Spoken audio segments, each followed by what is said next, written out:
ನಮಸ್ಕಾರ ವೀಕ್ಷಕರೇ, father Miller medical college ಮತ್ತು ಆಸ್ಪತ್ರೆ ಅರ್ಪಿಸುವಂತಹ ಆರೋಗ್ಯ ಕಿರಣ ವಿಶೇಷ ವೈದ್ಯಕೀಯ ಸಂವಾದ ಕಾರ್ಯಕ್ರಮಕ್ಕೆ ಸ್ವಾಗತ.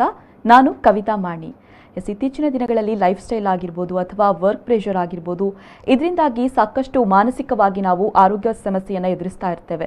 ಸೊ ಅಂತಹ ಸಮಸ್ಯೆಗಳಲ್ಲಿ ಆಬ್ಸೆಸಿವ್ ಕಂಪಲ್ಸಿವ್ ಡಿಸಾರ್ಡರ್ ಅನ್ನುವಂತಹ ಒಂದು ಸಮಸ್ಯೆ ಕೂಡ ಒಂದು, ಅಂದರೆ ಗೀಳು ಮನೋರೋಗ ಅಂತ ಹೇಳ್ತಾರೆ.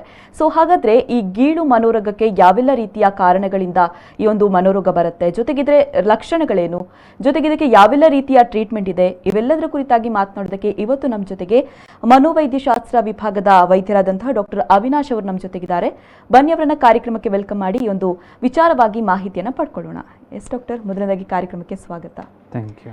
ನಾನು ಆಗಲೇ ಹೇಳಿದಾಗೆ ಇತ್ತೀಚಿನ ದಿನಗಳಲ್ಲಿ ವರ್ಕ್ ಪ್ರೆಷರ್ ಆಗಿರ್ಬೋದು ಅಥವಾ ಲೈಫ್ ಸ್ಟೈಲ್ ಆಗಿರ್ಬೋದು, ಸಾಕಷ್ಟು ಮಾನಸಿಕ ಸಮಸ್ಯೆಗಳು ಎದುರಾಗೋದನ್ನು ನೋಡ್ಬೋದು. ಸೊ ಅಂಥದ್ರಲ್ಲಿ OCD ಅಂತ ಹೇಳ್ತಾರೆ. ಸೊ ಇದರ ಬಗ್ಗೆ ಹೇಳೋದಾದ್ರೆ ಡಾಕ್ಟರ್?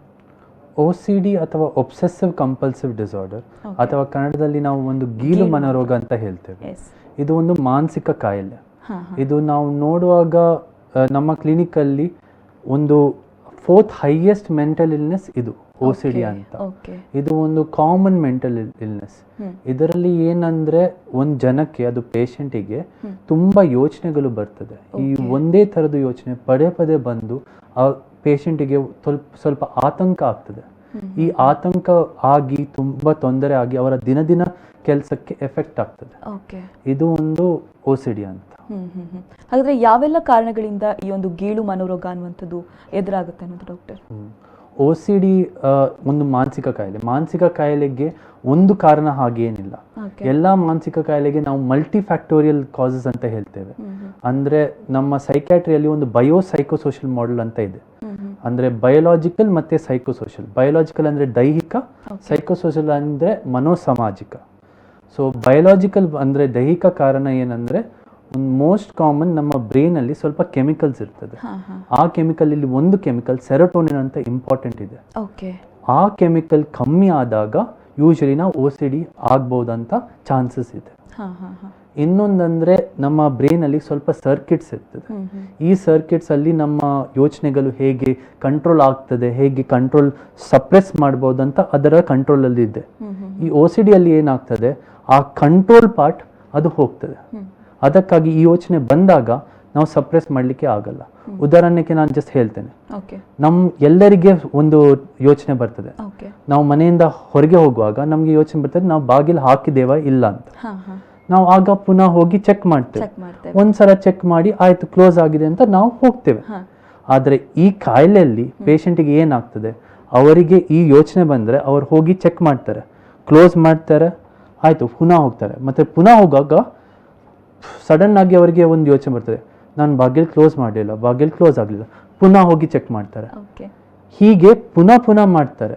ಅವರಿಗೆ ಗೊತ್ತು ಅವರು ಕ್ಲೋಸ್ ಮಾಡಿದ್ದಾರೆ, ಅವರಿಗೆ ಗೊತ್ತು ಇದು ಬಾಗಿಲು ಕ್ಲೋಸ್ ಆಗಿದೆ, ಆದ್ರೂ ಸಹ ಈ ಯೋಚನೆಗಳು ಬರ್ತಾ ಇರ್ತದೆ. ಇದು ಅವ್ರು ಎಷ್ಟೋ ಕಂಟ್ರೋಲ್ ಮಾಡ್ಲಿಕ್ಕೆ ಟ್ರೈ ಮಾಡಿದ್ದು, ಆಯ್ತು ಇದು ನಾನು ಹಾಕಿದ್ದೇನೆ, ನನಗೆ ಗೊತ್ತು ಹಾಕಿದ್ದೇನೆ, ಆದ್ರೂ ಸಹ ತುಂಬಾ ಆತಂಕ ಆಗಿ ಅವ್ರು ಹೋಗಿ ಚೆಕ್ ಮಾಡ್ತಾ ಇರ್ತಾರೆ. ಹೀಗೆ ಇದು OCD ಕಾಯಿಲೆ ಅಂತ. ಇದು ದೈಹಿಕ ಕಾರಣ. ಮನೋಸಾಮಾಜಿಕ ಕಾರಣ ಅಂದ್ರೆ ಒಂದು ಟೆನ್ಷನ್. ಅಂದ್ರೆ ಈ ನಮ್ಮ ಟೈಮಲ್ಲಿ ಟೆನ್ಷನ್ ಎಲ್ಲರಿಗೆ ಇದೆ.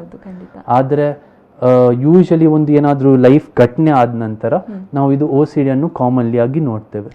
ಅಂದ್ರೆ almost 50% of the cases usually ಏನಾದ್ರೂ ಸ್ಟ್ರೆಸ್ಫುಲ್ ಲೈಫ್ ಇವೆಂಟ್, ಅಂದ್ರೆ ಲೈಫ್ ಘಟನೆ ಆದ ನಂತರನೇ ಶುರು ಆಗ್ತದೆ. ಎಕ್ಸಾಂಪಲ್ಗೆ ಯಾರಿಗಾದ್ರೂ ಎಕ್ಸಾಮ್ ಫೇಲ್ ಆದ್ರೆ, ಏನಾದ್ರೂ ಪ್ರೆಗ್ನೆನ್ಸಿ ಆದಾಗ, ಹಾಗೆ ಎಲ್ಲ ಇದು ಸ್ಟಾರ್ಟ್ ಆಗ್ಬಹುದು. ಇನ್ನೊಂದು ಮನೋಸಾಮಾಜಿಕ ಅಂದ್ರೆ ಈ ಟೆನ್ಷನ್ ಎಲ್ಲರಿಗೆ ಬರ್ತದೆ. ಈ ಟೆನ್ಷನ್ ಅನ್ನು ಅವ್ರು ಹೇಗೆ ಎದುರು ಹೋಗ್ತಾರೆ, ಹೇಗೆ ಅದನ್ನು ಫೇಸ್ ಮಾಡ್ತಾರೆ, ಅದು ಪರ್ಸನಾಲಿಟಿಯ ಮೇಲೆ ಡಿಪೆಂಡ್ ಆಗ್ತದೆ. ಕೆಲವು ಪರ್ಸನಾಲಿಟಿ ಇದನ್ನು ಕೋಪ್ ಮಾಡ್ಲಿಕ್ಕೆ ಆಗಲ್ಲ. ಈ ಜನರಿಗೆ ಹೀಗೆ ಆಗ್ಬೋದು.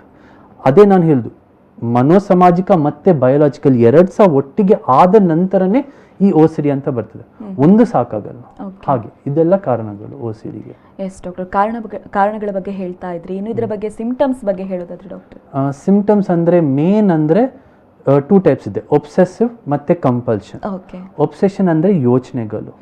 ಈ ಯೋಚನೆಗಳು ನಾನು ಹೇಳಿದಾಗೆ ಪದೇ ಪದೇ ಬರ್ತದೆ. ನಾವು ಬೇರೆ ಪೇಷಂಟಿಗೆ ಏನಾದ್ರೂ ಕೆಲಸ ಮಾಡುವಾಗ ಆ ಸಡನ್ ಆಗಿ ಯೋಚನೆಗಳು ಬರ್ತದೆ. ಅದು ತುಂಬಾ ಇರಿಟೇಟ್ ಆಗ್ತದೆ, ತುಂಬಾ ತೊಂದರೆ ಕೊಡ್ತದೆ. ಅವರಿಗೆ ಅವರ ಕೆಲಸ ಮಾಡಲಿಕ್ಕೆ ಆಗಲ್ಲ. ಓಕೆ. ಮತ್ತೆ ಅಂದರೆ ಈಗ ಇದು ಯೋಚನೆ ಬಂದಾಗ ಅವರು ಅದನ್ನು ಕಡಿಮೆ ಮಾಡಲಿಕ್ಕೆ, ಅದನ್ನು ಸಮಾಧಾನ ಮಾಡಲಿಕ್ಕೆ ಏನಾದ್ರು ಚಟುವಟಿಕೆ ಮಾಡ್ತಾರೆ. ಇದನ್ನು ನಾವು ಕಂಪಲ್ಷನ್ ಅಂತ ಹೇಳ್ತೇವೆ. ನಾನು ಒಂದು ಎಕ್ಸಾಂಪಲ್ ಕೊಡ್ತೇನೆ. ಯೂಶಲಿ ಸ್ಟೂಡೆಂಟ್ಸ್ ಅವರ ನೋಟ್ಸ್ ಬರೆಯುವಾಗ ಅವ್ರು ಏನಾದರೂ ಮಿಸ್ಟೇಕ್ ಇದ್ದರೆ ಒಂದ್ಸಲ ಕಟ್ ಮಾಡಿ ಬರೀತಾರೆ. ಆದರೆ OCD ಅಲ್ಲಿ ಏನಾಗ್ತದೆ, ಅವರು ಒಂದು ಆನ್ಸರ್ ಬರೀತಾರೆ, ಅವರಿಗೆ ಅನಿಸ್ತದೆ ನಾನು ತಪ್ಪು ಮಾಡಿದ್ದೇನೆ, ಫುಲ್ ಆನ್ಸರ್ ಅನ್ನು ಕಟ್ ಮಾಡ್ತಾರೆ. ಮತ್ತೆ ಅದಾದ ನಂತರ ಪುನಃ ಸ್ಟಾರ್ಟ್ ಮಾಡ್ತಾರೆ. ಪುನಃ ಅದು ಸರಿ ಇದೆ ಆದ್ರೂ ಸಹ ಅವರಿಗೆ ಇಲ್ಲ, ಸರಿ ಇಲ್ಲ, ಹಾಗೆ ಸಮಾಧಾನ ಆಗಕ್ಕೆ ಕಟ್ ಮಾಡ್ತಾರೆ, ಪುನಃ ಬರೀತಾರೆ. ಇದು ನಾವು ಏನ್ ನೋಡ್ತೇವೆ, ಪೇಷಂಟ್ಸ್ ಬಂದಿದ್ದಾರೆ, ಅವರ ಅಮ್ಮ ಅಪ್ಪ ಹೇಳ್ತಾ ಇದ್ದಾನೆ ಇವನು ಕ್ಲಾಸಿನಲ್ಲಿ ಅದೇ ಒಂದು ಆನ್ಸರ್ ಅನ್ನು 200 ಸತಿ ಬರಿತಾ ಇದ್ದಾನೆ, ಅವನ್ನ ಬೇರೆ ಏನು ಕೆಲಸ ಆಗ್ತಾ ಇಲ್ಲ. ಹಾಗೆ ಏನಾಗ್ತದೆ, ಇದು ಅವರ ಜೀವನಕ್ಕೆ ಎಫೆಕ್ಟ್ ಆಗ್ತದೆ. ಸೊ ಸ್ಟೂಡೆಂಟ್ಸ್ ಅಕಾಡೆಮಿಕ್ಸ್ ಅಲ್ಲಿ ಎಫೆಕ್ಟ್ ಆಗ್ತದೆ. ಮನೆಯ ಕೆಲಸದವರಿಗೆ ಮನೆಯ ಕೆಲಸ ಆಗಲ್ಲ, ಕುಕ್ಕಿಂಗ್ ಆಗಲ್ಲ, ಎಲ್ಲ ಲೇಟ್ ಆಗ್ತದೆ. ಹಾಗೆ ಅವರಿಗೆ ಜೀವನದಲ್ಲಿ ಎಫೆಕ್ಟ್ ಆಗ್ತದೆ. ಮತ್ತೆ ಅವರ ಜೀವನಕ್ಕೆ ಎಫೆಕ್ಟ್ ಆಗುವುದೇ ಅಲ್ಲ, ಅವರ ಫ್ಯಾಮಿಲಿಗೆ ಸಹ ಎಫೆಕ್ಟ್ ಆಗ್ತದೆ. ಯೂಶಲಿ ಈ ಕಾಯಿಲೆಯಲ್ಲಿ ಏನಂದ್ರೆ ಅವರವರ ಫ್ಯಾಮಿಲಿಯನ್ನು ಸಹ ಇನ್ವಾಲ್ವ್ ಮಾಡ್ತಾರೆ. ಯಾಕಂದ್ರೆ ಈ ತರ ಅವರಿಗೆ ಯೋಚನೆ ಬಂದಾಗ ಅವ್ರ ಫ್ಯಾಮಿಲಿ ಹತ್ರ ಚೆಕ್ ಮಾಡ್ತಾರೆ. ನಾನು ಬಾಕಿ ಕ್ಲೋಸ್ ಮಾಡಿದ್ದೇನಾ, ಹೋಗು ಚೆಕ್ ಮಾಡು, ಹೋಗು ಚೆಕ್ ಮಾಡು. ಅದಕ್ಕಾಗಿ ಫ್ಯಾಮಿಲಿಗೆ ಸಹ ಇರಿಟೇಟ್ ಮಾಡ್ತಾರೆ, ಫ್ಯಾಮಿಲಿಗೆ ಸಹ ಇನ್ವಾಲ್ವ್ ಆಗ್ತದೆ, ಹಾಗೆ ತೊಂದರೆ ಆಗ್ತದೆ. ಇದೆಲ್ಲ ಎಫೆಕ್ಟ್ ಆಗ್ತದೆ ಅವರಿಗೆ. ಅಂದ್ರೆ ಎಲ್ಲದರಲ್ಲೂ ಕೂಡ ನೆಗೆಟಿವ್ ಅನ್ನ ಜಾಸ್ತಿ ಹೆಕ್ತಾರೆ ಅಂತ ಹೇಳ್ತಾ ಇದ್ರೆ ನೀವು. ಎಸ್ ಡಾಕ್ಟರ್, ಹಾಗೇನೆ ಇದು ಯಾವ ಏಜ್ ಅಲ್ಲಿ ಏನಾದ್ರೂ ಏಜ್ ಲಿಮಿಟ್ಸ್ ಇದೆಯಾ, ಇಂಥದೇ ಏಜ್ ಅಲ್ಲಿ ರೋಗ ಬರುವಂತದ್ದು ಅಂತ? OCD ಯೂಶಲಿ ನಾವು ಲೇಟ್ ಟೀನ್ಸ್ ಮತ್ತೆ ಅರ್ಲಿ 20s ಅಂದ್ರೆ 14-15 16-15 ವರ್ಷದಲ್ಲಿ ಶುರು ಆಗಿ 25 ತನಕ ಯೂಶಲಿ ಮೆಜಾರಿಟಿ ಆ ಏಜ್ ಅಲ್ಲಿ ಸ್ಟಾರ್ಟ್ ಆಗ್ತದೆ. ಆದ್ರೆ ಅದೇ ಏಜ್ ಅಲ್ಲಿ ಬರುದಂತಲ್ಲ, ನಾವು ಅದರ ಕಡಿಮೆ ಮಕ್ಕಳಿಗೆ ಸಹ ನೋಡಿದ್ದೇವೆ, ಹಿರಿಯರ ಸಹ ನೋಡಿದ್ದೇವೆ. ಅದು ಯಾವ ಏಜ್ ಅಲ್ಲಿ ಸ್ಟಾರ್ಟ್ ಆಗ್ಬಹುದು, ಹಾಗೆ ಅದು ಒಂದು ಏಜ್ ಹಾಗೆ ಏನಿಲ್ಲ. ಎಸ್ ಡಾಕ್ಟರ್, ಆಗ್ಲೇ ಹೇಳ್ತಾ ಇದ್ರಿ ಎಲ್ಲದರಲ್ಲೂ ಕೂಡ ನೆಗೆಟಿವ್ ಹುಡುಕ್ತಾ ಇರ್ತಾರೆ ಅಂತ. ಸೊ ಇದರಿಂದಾಗಿ ಏನಾದರೂ ಅಪಾಯವಾಗುವಂತ ಚಾನ್ಸಸ್ ಏನಾದರೂ ಇದೆಯಾ, ಹೇಗೆ ಅಂತ? ಅಂದ್ರೆ ನಾನು ಒಂದು ಎಕ್ಸಾಂಪಲ್ ಕೊಡ್ತೇನೆ. One of the most common OCD ಇದು ಫಿಯರ್ ಆಫ್ ಕಂಟ್ಯಾಮಿನೇಷನ್. ಅಂದ್ರೆ ಕೈ ಗಲೀಜು ಆಗ್ಬಹುದು, ಏನಾದ್ರೂ ಗಲೀಜು ಆಗ್ಬಹುದು ಅಂತ. ಇದಕ್ಕೆ ಅವರು ಕೈ ಗಲೀಜಾಗಿದೆ ಅದಕ್ಕಾಗಿ ಏನ್ ಸಹ ಮುಟ್ಟಲ್ಲ. ಏನಾದ್ರೂ ಮುಟ್ರೆ ಅವರು ಇಮಿಡಿಯೇಟ್ ಆಗಿ ವಾಶ್ರೂಮ್ ಹೋಗಿ ವಾಶ್ ಮಾಡಬೇಕು. ಇದರಿಂದ ಏನಾಗ್ತದೆ, ಅವ್ರು ತುಂಬಾ ವಾಶ್ ಮಾಡಿ ಅವರ ಕೈಗೆ ಎಲ್ಲ ಫುಲ್ ಚರ್ಮ ಎಲ್ಲ ಹೋಗ್ತದೆ, ಅಷ್ಟು ತೊಂದರೆ ಆಗ್ತದೆ. ಯಾಕಂದ್ರೆ ಅವರಿಗೆ ಅದು ತಡಿಲಿಕ್ಕೆ ಆಗಲ್ಲ, ಒಂದ್ಸಲ ವಾಶ್ ಮಾಡಿದ್ರೆ ತಡಿಲಿಕ್ಕೆ ಆಗಲ್ಲ, ಪುನಃ ಪುನಃ ಮಾಡ್ತಾರೆ. ಕೆಲವು ಜನರಿಗೆ ಇಷ್ಟು ಆಗ್ತದೆ ಅಂದ್ರೆ ಅವರು ಸೋಪಲ್ಲಿ ಸಾಕಾಗಲ್ಲ, ಅವ್ರು ಹಾರ್ಪಿಕ್ ಎಲ್ಲ ಯೂಸ್ ಮಾಡಿ ಫುಲ್ ಕೆಮಿಕಲ್ ಎಲ್ಲ ಬರ್ನ್ಸ್ ಆಗ್ತದೆ, ಕೆಮಿಕಲ್ ಡ್ಯಾಮೇಜ್ ಆಗ್ತದೆ. ಇದು ಒಂದು ಕಾಯಿಲೆ, ಒಂದು OCD, ಒಂದು ಒಬ್ಸೆಷನ್. ಹಾಗೆ ತುಂಬಾ OCD ಇದೆ, ತುಂಬಾ ಒಬ್ಸೆಷನ್ ಕಂಪಲ್ಷನ್ ಇದೆ, ಅದಕ್ಕೆ ಸ್ಪೆಸಿಫಿಕ್ ಆಗಿ ಎಫೆಕ್ಟ್ ಆಗ್ತದೆ ಹಾಗೆ. ಎಸ್ ಡಾಕ್ಟರ್, ಇನ್ನು ವಂಶ ಪಾರಂಪರಿಕವಾಗಿ ಏನಾದರೂ ಬರುತ್ತಾ ಇಂತಹ ಕಾಯಿಲೆ ಅಂತ? ದೈಹಿಕ ಕಾರಣದಲ್ಲಿ ಒಂದು ಜೀನ್ಸ್ ಅಂತ ನಾವು ಹೇಳ್ತೇವೆ, ಅದರಲ್ಲಿ ಸಹ ಒಂದು ಕಾರಣ ಇದೆ. ಆದ್ರೆ OCD ಅಲ್ಲಿ ಅಷ್ಟು ಕಾಮನ್ ಇಲ್ಲ. ಅಂದ್ರೆ ಬೇರೆ ಮಾನಸಿಕ ಕಾಯಿಲೆ ಸ್ವಲ್ಪ ಜಾಸ್ತಿ ಇದೆ, ಇದರಲ್ಲಿ ಇಲ್ಲ. ನಾವು ಹೇಳ್ತೇವೆ ನಿಮ್ಮ ಪರಿವಾರದಲ್ಲಿ ಯಾರಿಗಾದ್ರೂ OCD ಇದ್ರೆ ನೀವು ಬೇರೆಯವರಿಂದ ನಿಮ್ಮ ರಿಸ್ಕ್ OCD ಬರುವುದು ಜಾಸ್ತಿ. ಅಂದ್ರೆ ನನ್ಗೆ ಏನಾದ್ರೂ OCD ಇದ್ರೆ ನನ್ನ ಮಕ್ಕಳಿಗೆ ಚಾನ್ಸು ಒಂದು 3 to 7% ಅಷ್ಟೇ. ಅಂದ್ರೆ ನನ್ಗೆ OCD ಇದೆ, ನನ್ನ ಮಗನಿಗೆ OCD ಇದೆ, ಹಾಗೆ ಆಗಲ್ಲ, ಅದು ಸ್ವಲ್ಪ ರೇರ್ ಹಾಗೆ. ಎಸ್ ಡಾಕ್ಟರ್, ಈ ಬಗ್ಗೆ ಇನ್ನಷ್ಟು ಮಾತನಾಡೋಣ ಡಾಕ್ಟರ್. ಅದಕ್ಕೂ ಮುನ್ನ ಒಂದು ಸ್ಮಾಲ್ ಬ್ರೇಕ್ ತಗೊಂಡು ಬರೋಣ. ಎಸ್ ವೀಕ್ಷಕರೇ, ಕಾರ್ಯಕ್ರಮ ಮುಂದುವರಿಯುತ್ತೆ. ಅದಕ್ಕೂ ಮುನ್ನ ಸಣ್ಣ ವಿರಾಮ.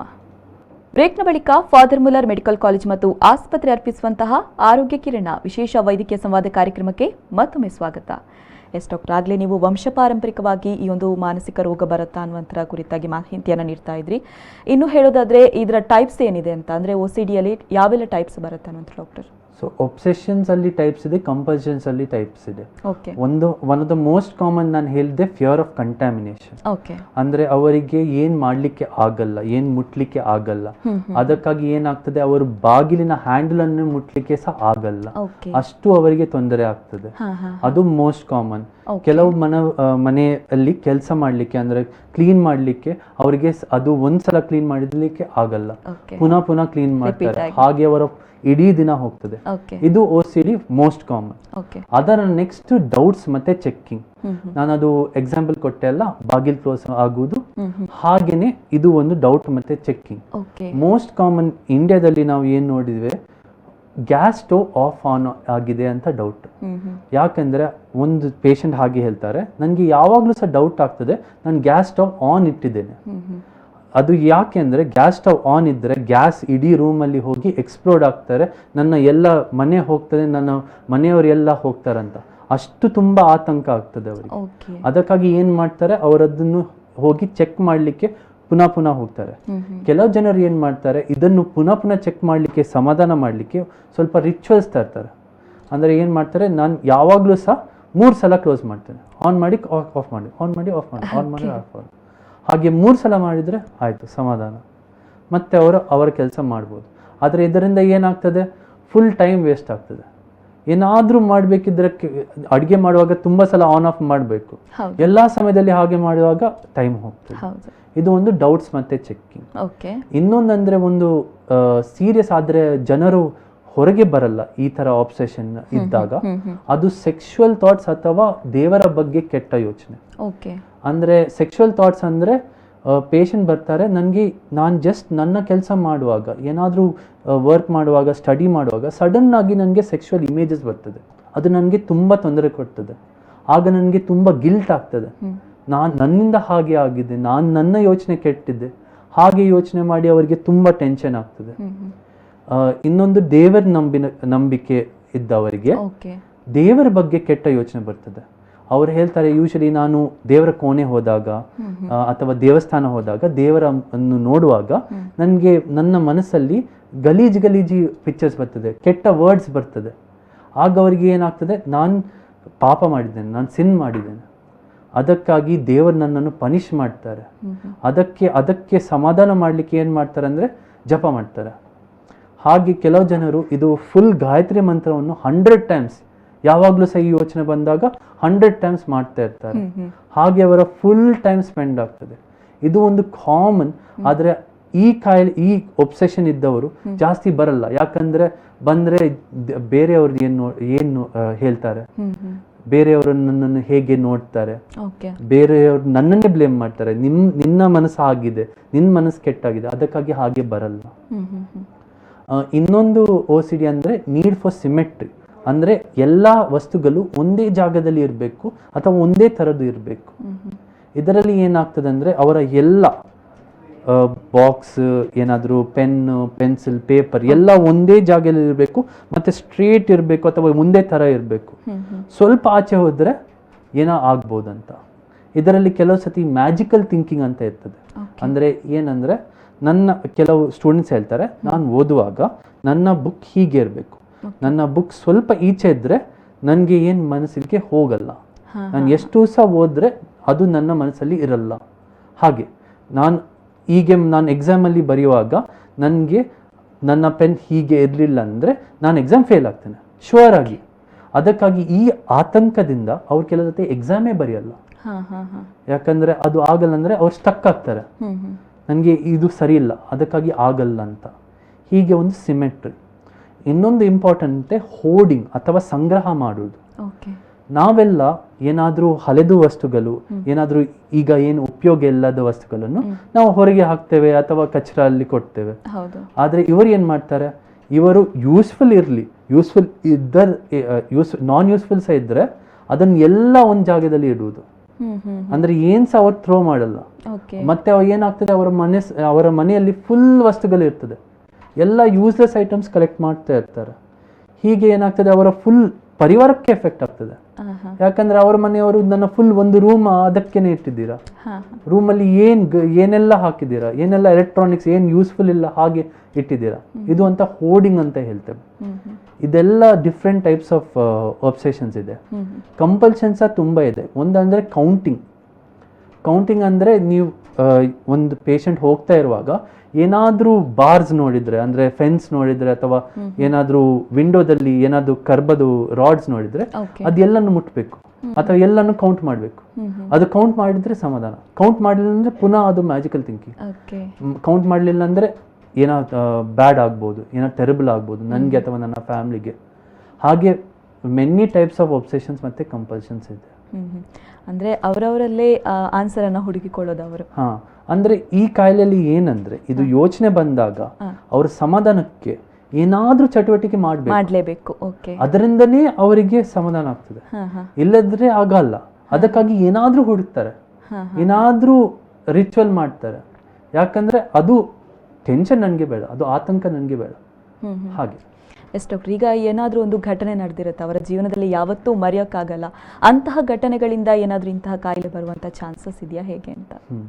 ಅದೇ almost 50% of the OCD case usually ಏನಾದರೂ ಸೀರಿಯಸ್ ಲೈಫ್ ಇವೆಂಟ್ ಆದ ನಂತರ ಶುರು ಆಗ್ತದೆ. ಓಕೆ, ಅಂದರೆ ನಾನು ಒಂದು ಎಕ್ಸಾಂಪಲ್ ಕೊಡ್ತೇನೆ. ನನಗೆ ಒಂದು ಪೇಷಂಟ್ ಬಂದಿದ್ರು. ಅವರು ಏನು ಹೇಳಿದ್ರು, ನನ್ನ ಆಂಟಿ ಒಂದು ಕಾರ್ ಆಕ್ಸಿಡೆಂಟಲ್ಲಿ ತೀರ್ ಹೋದ್ರು. ಓಕೆ, ಒಂದು ಆಲ್ಮೋಸ್ಟ್ 6 months ಮುಂಚೆ.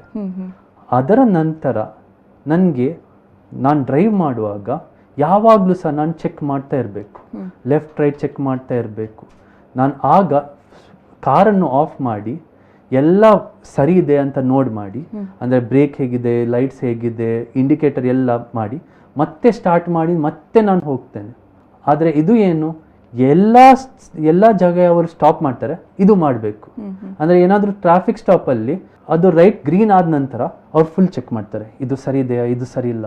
ಆಗೇನಾಗ್ತದೆ, ಎಲ್ಲರೂ ಹಿಂದೆ ಇರ್ತಾರೆ, ಎಲ್ಲರೂ ಹಾರ್ನ್ ಹಾಕ್ತಾ ಇರ್ತಾರೆ. ಆದ್ರೆ ಇವರಿಗೆ ಇದೆಲ್ಲ ಚೆಕ್ ಮಾಡ್ಬೇಕು, ಯಾಕಂದ್ರೆ ಅವರಿಗೆ ಹೆದರಿಕೆ. ಇದು ನಾನು ಚೆಕ್ ಮಾಡಲಿಲ್ಲ ಅಂದ್ರೆ ನಾನು ಹೋಗಿದ್ರೆ ಏನೋ ಆಕ್ಸಿಡೆಂಟ್ ಆಗ್ಬೋದು. ಹಾಗೆ ಅದಕ್ಕಾಗಿ ಯೂಶಲಿ ಇದು ಲೈಫ್ ಘಟನೆ ಆದ ನಂತರ ಯೂಶಲಿ ಕಾಮನ್ ಆಗಿರ್ತದೆ. ಅದು ಲೈಫ್ ಇವೆಂಟಿನ ಸ್ಪೆಸಿಫಿಕ್ ಯೂಶಲಿ ಒಂದು ಒಬ್ಸೆಷನ್ ಕಂಪಲ್ಷನ್ ಇರ್ತದೆ. ಎಸ್ ಡಾಕ್ಟರ್, ಈ ಬಗ್ಗೆ ಇನ್ನಷ್ಟು ಮಾತನಾಡೋದಕ್ಕಿದೆ. ಅದಕ್ಕೂ ಮುನ್ನ ಶಾರ್ಟ್ ಬ್ರೇಕ್ನ ಬಳಿಕ ಫಾದರ್ ಮುಲ್ಲರ್ ಮೆಡಿಕಲ್ ಕಾಲೇಜ್ ಮತ್ತು ಆಸ್ಪತ್ರೆ ಅರ್ಪಿಸುವಂತಹ ಆರೋಗ್ಯ ಕಿರಣ ವಿಶೇಷ ವೈದ್ಯಕೀಯ ಸಂವಾದ ಕಾರ್ಯಕ್ರಮಕ್ಕೆ ಮತ್ತೊಮ್ಮೆ ಸ್ವಾಗತ. ಎಸ್ ಡಾಕ್ಟರ್, OCD ಬಗ್ಗೆ ಸಾಕಷ್ಟು ಮಾಹಿತಿಯನ್ನು ನೀಡ್ತಾ ಇದ್ರಿ. ಅದರ ಬಗ್ಗೆ ಲಕ್ಷಣಗಳಾಗಿರ್ಬೋದು, ಜೊತೆಗೆ ಯಾವೆಲ್ಲ ಕಾರಣಗಳಿಂದ ಆಗಿರ್ಬೋದು, ಸಾಕಷ್ಟು ಮಾಹಿತಿಯನ್ನು ನೀಡ್ತಾ ಇದ್ರಿ. ಇನ್ನು ಈ ಒಂದು ರೋಗ ಏನಾದರೂ ಕೆಲಸ ಕಾರ್ಯಗಳ ಮೇಲೆ ಏನಾದರೂ ಪರಿಣಾಮ ಬೀರುತ್ತಾ, ಹೇಗೆ ಅಂತ? ಇದು ಯೂಶಲಿ ನಾವು OCD ಡಿಸಾರ್ಡರ್ ಅಂತ ಹೇಳುವುದು. ಯೂಶಲಿ ಏನಾದರೂ ಅವರ ದಿನದ ಕೆಲಸ ಎಫೆಕ್ಟ್ ಆಗಿದ್ರೆ ಅದು ಡಿಸಾರ್ಡರ್ ಹೇಳ್ತೇವೆ. ಯೂಶಲಿ OCD ಅಲ್ಲಿ ಯಾವಾಗಲೂ ಸಹ ಅದು ಎಫೆಕ್ಟ್ ಆಗ್ತದೆ. ಅದರ ಮುಂಚೆ ಅವರು ಬರಲ್ಲ ನಮಗೆ ಟ್ರೀಟ್ಮೆಂಟಿಗೆ. ಏನಂದರೆ ನಾನು ಹೇಳಿದಾಗೆ, ಒಂದು ಹೆಂಗಸರು ಅವ್ರ ಮನೆಯಲ್ಲಿ ಕೆಲಸ ಮಾಡ್ತಾ ಇದ್ರು. ಅವರಿಗೆ ಒಂದು ರೂಮ್ ಕ್ಲೀನ್ ಆಗಲಿಲ್ಲ ಅಂತ ಅವರಿಗೆ ಯೋಚನೆ ಬರ್ತದೆ. ಹಾಗೆ ಅದೇ ರೂಮನ್ನು ಕ್ಲೀನ್ ಮಾಡ್ತಾ ಇರ್ತಾರೆ. ಕ್ಲೀನ್ ಮಾಡಿ ಸ್ಯಾಟಿಸ್ಫೈ ಆಗಲಿಲ್ಲ, ಸಮಾಧಾನ ಆಗಲಿಲ್ಲ, ಪುನಃ ಹೋಗಿ ಪುನಃ ಫಸ್ಟು ಸ್ವೀಪ್ ಮಾಡ್ತಾರೆ, ಮತ್ತು ನೀರಲ್ಲಿ ಕ್ಲೀನ್ ಮಾಡ್ತಾರೆ. ಹಾಗೆ ಏನಾಗ್ತದೆ, ಅವರು ಮಧ್ಯಾಹ್ನ ತನಕ ಸಹ ಇದೇ ಮಾಡ್ತಾ ಇದ್ದಾರೆ. ಮತ್ತೆ ಮಧ್ಯಾಹ್ನ ಅವರ ಊಟಕ್ಕೆ ಅಡಿಗೆ ಮಾಡಲಿಕ್ಕೆ ಟೈಮ್ ಇರಲ್ಲ. ಹೀಗೆ ಆ ಮನೆ ಕೆಲಸಕ್ಕೆ ಎಫೆಕ್ಟ್ ಆಗ್ತದೆ. ಬೇರೆ ಆಫೀಸಲ್ಲಿ ಮತ್ತು ಸ್ಕೂಲಲ್ಲಿ ಯೂಶಲಿ ಎಫೆಕ್ಟ್ ಆಗ್ತದೆ. ನೀವು ನಿಮ್ಮ ಇಷ್ಟು ಟೈಮ್ ಈ ಒಬ್ಸೆಷನ್ ಮತ್ತು ಕಂಪಲ್ಷನ್ ಮಾಡುವುದಲ್ಲಿ ಹೋಗಿದ್ರೆ ನಿಮಗೆ ಕೆಲಸ ಮತ್ತು ಅಕಾಡೆಮಿಕ್ಸಲ್ಲಿ ಟೈಮ್ ಸಿಗಲ್ಲ. ಯಾಕಂದರೆ ಎಲ್ಲ ಸಮಯ ಅಲ್ಲಿದ್ದರೆ ನೀವು ಹೇಗೆ ಮಾಡ್ಬೋದು ಕೆಲಸ.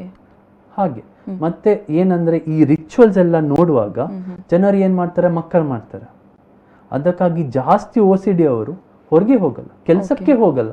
ಯಾಕಂದರೆ ನಾನು ಕೆಲಸ ಹೋದರೆ, ನಾನು ಸ್ಕೂಲ್ ಹೋದರೆ ಬೇರೆ ಎಲ್ಲ ನನ್ನ ಮಕ್ಕಳು ಮಾಡ್ತಾರೆ, ಬೇರೆ ಎಲ್ಲ ನನ್ನನ್ನು ಅಂದರೆ ನನಗೆ ಅವರಿಗೆ ಗೊತ್ತಿದ್ರೆ, ನನಗೆ ಕಂಟ್ಯಾಮಿನೇಷನ್ದು ಭಯ ಇದ್ದರೆ ಅವ್ರು ಬಂದು ಮುಟ್ತಾರೆ. ಇದು ಯೂಶಲಿ ಚಿಲ್ಡ್ರನ್ಸ್ ಅಲ್ಲಿ ಕಾಮನ್. ಅಂದ್ರೆ OCD ಇದ್ರೆ ಅವರಿಗೆ ಯಾರಿಗಾದ್ರೂ ಗೊತ್ತಾದ್ರೆ ಇವರಿಗೆ ಮುಟ್ಟಿದ್ರೆ ಅಂದ್ರೆ ಯಾರ ಬಂದ್ರು ಆಯ್ತು ಮುಟ್ಟಿ ಹೋಗಿ, ಯಾವಾಗ್ಲೂ 5 ನಿಮಿಷದಲ್ಲಿ. ಅದಕ್ಕಾಗಿ ಅವ್ರು ಸ್ಕೂಲ್ ಹೋಗೋದೇ ಸ್ಟಾಪ್ ಮಾಡ್ತಾರೆ. ಅಷ್ಟು ಎಫೆಕ್ಟ್ ಆಗ್ತದೆ, ಅಷ್ಟು ಮಾನಸಿಕವಾಗಿ ಎಫೆಕ್ಟ್ ಆಗುತ್ತೆ. ಅದಕ್ಕಾಗಿ ಇದು OCD ಒಂದು ಇಂಪಾರ್ಟೆಂಟ್ ಮೆಂಟಲ್ ಇಲ್ನೆಸ್. ಯೂಶಲಿ ಇದರ ಬಗ್ಗೆ ಅಷ್ಟು ಕೇಳಲ್ಲ ನಾವು. ಅದಕ್ಕಾಗಿ ನಾವು ಇಲ್ಲಿ ಈ ಪ್ರೋಗ್ರಾಮ್ ಅಲ್ಲಿ ಮಾತಾಡ್ತೇವೆ. ಎಸ್ ಡಾಕ್ಟರ್, ಹಾಗಾದರೆ ಇದಕ್ಕೆ ಯಾವೆಲ್ಲ ರೀತಿಯ ಪರಿಹಾರಗಳಿದೆ ಅನ್ನುವಂಥದ್ದು ಡಾಕ್ಟರ್? ಟ್ರೀಟ್ಮೆಂಟ್ ಹೇಗಿದೆ ಅಂತ? ಸೊ ಟ್ರೀಟ್ಮೆಂಟ್ OCDಗೆ 2 ಟೈಪ್ಸ್ ಇದೆ. ಒಂದು ಫಾರ್ಮಕಾಲಜಿಕಲ್ ಟ್ರೀಟ್ಮೆಂಟ್, ಒಂದು ಥೆರಪಿ ಅಥವಾ ಕೌನ್ಸಿಲಿಂಗ್ ಅಂತ ನಾವು ಹೇಳ್ತೇವೆ. ಫಾರ್ಮಕಾಲಜಿಕಲ್ ಟ್ರೀಟ್ಮೆಂಟ್ ನಾನು ಮುಂಚೆ ಹೇಳಿದ ಹಾಗೆ ಅದು ಕೆಮಿಕಲ್ ಇದೆಯಲ್ಲ, ಸೆರೋಟೋನಿನ್ ಬ್ರೈನಲ್ಲಿ, ಅದನ್ನು ಎಫೆಕ್ಟ್ ಮಾಡುವ ಒಂದು ಮೆಡಿಸಿನ್. ಅದು ಆಂಟಿ ಡಿಪ್ರೆಸೆನ್ಸ್ ಅಂತ ನಾವು ಹೇಳ್ತೇವೆ. ಅದನ್ನು ನಾವು ಯೂಶಲಿ ಯೂಸ್ ಮಾಡ್ತೇವೆ. ಈ ಕಾಯಿಲೆಯಲ್ಲಿ ಏನಂದ್ರೆ ಇದು ಮೆಡಿಸಿನ್ ಸ್ವಲ್ಪ ಲಾಂಗ್ ಸಮಯಕ್ಕೆ ಕೊಡಬೇಕು. ಅಂದ್ರೆ ಫಸ್ಟ್ ಟೈಮ್ ಇದ್ರೆ ಅಟ್ಲೀಸ್ಟ್ 1 to 2 years ಕೊಡಬೇಕು. ಅದರಿಂದ ಸಹ ಜಾಸ್ತಿ ರಿಲ್ಯಾಪ್ಸ್ ಆದರೆ ಯೂಶಲಿ ಲೈಫ್ ಸಾಂಗ್ ಸಹ ಕೊಡ್ಬೋದು. ಇನ್ನೊಂದಂದ್ರೆ ಥೆರಪಿ. ಓಕೆ. ಥೆರಪಿಯಲ್ಲಿ ನಾವು ಬಿಹೇವಿಯರ್ ಥೆರಪಿ ಅಂತ ಮಾಡ್ತೇವೆ.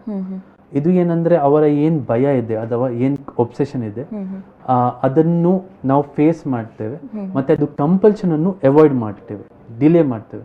ಆದರೆ ಅದರೇ ಒಂದು ರೀತಿ ಇದೆ ಹಾಗೆ. ಆದರೆ ನಾವು ಏನು ನೋಡಿದ್ದೇವೆ ನಮ್ಮ ಫಾರ್ಮುಲಾಸಲ್ಲಿ, ನಾವು ಇದಕ್ಕೆ ಟ್ರೀಟ್ಮೆಂಟಿಗೆ ನಾವು ಫಾರ್ಮಕಾಲಜಿಕಲ್ ಮತ್ತೆ ಥೆರಪಿ ಒಟ್ಟಿಗೆ ಮಾಡಿದ್ರೆ ಅದರ ಇಂಪ್ರೂವ್ಮೆಂಟ್ ಜಾಸ್ತಿ. ಎಲ್ಲ ಸ್ಟಡೀಸ್ ಸಹ ಹಾಗೆ ತೋರಿಸ್ತೇವೆ. ಅಂದರೆ ನೀವು ಓನ್ಲಿ ಫಾರ್ಮಕಾಲಜಿ ಮಾಡಿದ್ರೆ ಅಷ್ಟು ಎಫೆಕ್ಟ್ ಇರಲ್ಲ, ಓನ್ಲಿ ಥೆರಪಿ ಮಾಡಿದರೆ ಅಷ್ಟು ಎಫೆಕ್ಟ್ ಇರಲ್ಲ. ನೀವು ಒಟ್ಟಿಗೆ ಮಾಡಿದ್ರೆ ಬೆಸ್ಟ್. ಹಾಗೆ ನಮ್ಮ ಫಾರ್ಮುಲಾಸಲ್ಲಿ 2 ಸಹ ಅವೈಲೇಬಲ್ ಇದೆ. ಎಸ್ ಡಾಕ್ಟರ್, ಹಾಗಾದರೆ ಕೆಲವೊಂದು ವಿಚಾರಗಳಿಗೆ ಅಂದರೆ ಏನಾದರೂ ಒಬ್ಬ ವ್ಯಕ್ತಿಯಿಂದ ಏನಾದರೂ ಮತ್ತೊಬ್ಬ ವ್ಯಕ್ತಿಗೆ ಏನಾದರೂ ತೊಂದರೆಗಳಾಯಿತು, ಸೊ ನನ್ನಿಂದಲೇ ಈ ತೊಂದರೆ ಆಯಿತು ಅಂತಹ ಒಂದು ಕ್ಯಾಟಗರಿಯಲ್ಲಿ ಇರುವವರು ಈ ಒಂದು ರೋಗಕ್ಕೆ ಸಂಬಂಧಪಡ್ತಾರಾ ಹೇಗೆ ಅಂತ? ಹಾಂ, ಇನ್ನೊಂದು ಥರದ್ದು OCD ಏನಿದೆ ಅಂದರೆ, ನಾನು ಏನಾದರೂ ಮಾಡುವಾಗ ನಾನು ತಪ್ಪು ಮಾಡಿದ್ದೇನೆ, ಅದು ಏನಾಗ್ತದೆ ಅವ್ರು ಚೆಕ್ ಮಾಡ್ತಾರೆ. ಅದಕ್ಕಾಗಿ ನಾನು ತಪ್ಪು ಮಾಡಿದೆ ಅಂದರೆ ನಮ್ಮ ಕಾನ್ವರ್ಸೇಷನ್ ಅಲ್ಲಿ ಅವರಿಗೆ ಅನಿಸ್ತದೆ ನಾನು ಏನೋ ಗಲೀಜಿ ಮಾತಾಡಿದ, ನಾನು ಏನಾದರೂ ಕೆಟ್ಟ ಮಾಡಿದ್ದಾನೆ.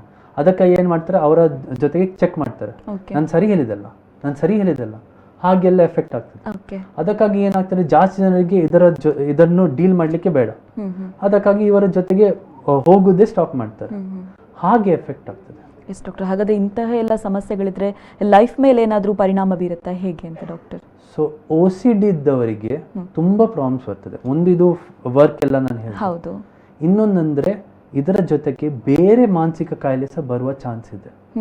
ಯಾಕಂದ್ರೆ ಇಷ್ಟು ಆತಂಕ ಆದಾಗ, ಇಷ್ಟು ಎಲ್ಲ ರಿಚುವಲ್ಸ್ ಮಾಡುವಾಗ, ಇಷ್ಟು ಲೈಫಲ್ಲಿ ಎಫೆಕ್ಟ್ ಮಾಡುವಾಗ ಯೂಶಲಿ ಏನಾಗ್ತದೆ, ನನಗೆ ಇದು ಯಾಕೆ ಆಗ್ತಾ ಇದೆ, ನನಗೆ ಇದು ಸರಿಯಾಗಲ್ಲ, ನಾನೇ ಜವಾಬ್ದಾರಿ ಇದಕ್ಕೆ, ನನ್ನನೇ ಮಿಸ್ಟೇಕ್, ಫುಲ್ ಗಿಲ್ಟ್ ಆಗಿ ನಾನು ಯಾಕೆ ಇದ್ದೇನೆ, ನಾನು ಸಾಯಬೇಕು, ಹಾಗೆ ಡಿಪ್ರೆಷನ್ ಸಹ ಬರ್ತದೆ.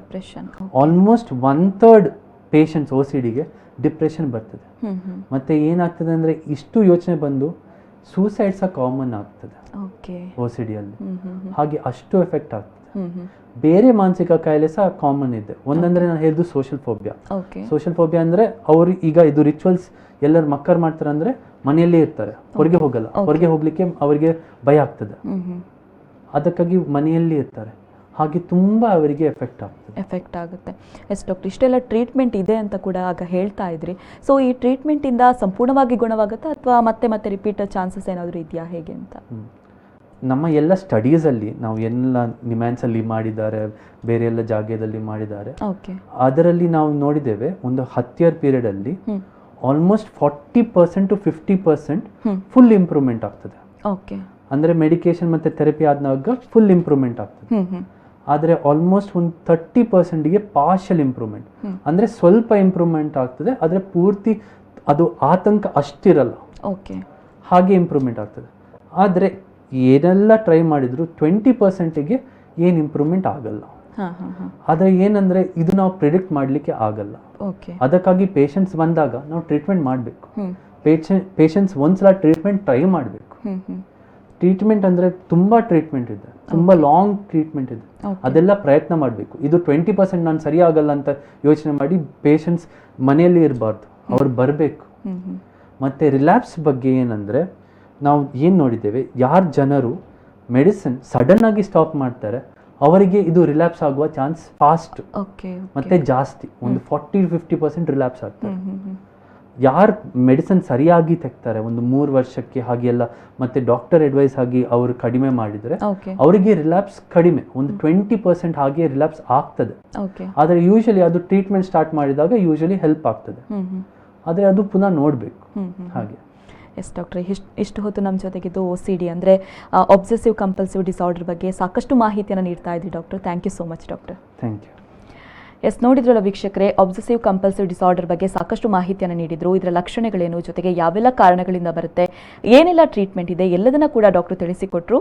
ನೀವು ಕೂಡ ಇದರ ಪ್ರಯೋಜನವನ್ನು ಪಡ್ಕೊಳ್ಳಿ ಅಂತ ಹೇಳ್ತಾ ಇದಾಗಿತ್ತು ಈ ಹೊತ್ತಿನ ವಿಶೇಷ ಕಾರ್ಯಕ್ರಮ. ನಿರಂತರ ಸುದ್ದಿ, ಮಾಹಿತಿ, ಮನೋರಂಜನೆಗಾಗಿ ನೋಡ್ತಾ ಇರಿ V4 ನ್ಯೂಸ್. ಇದು ಮುನ್ನುಡಿ, ಮುನ್ನಡೆಗಾಗಿ.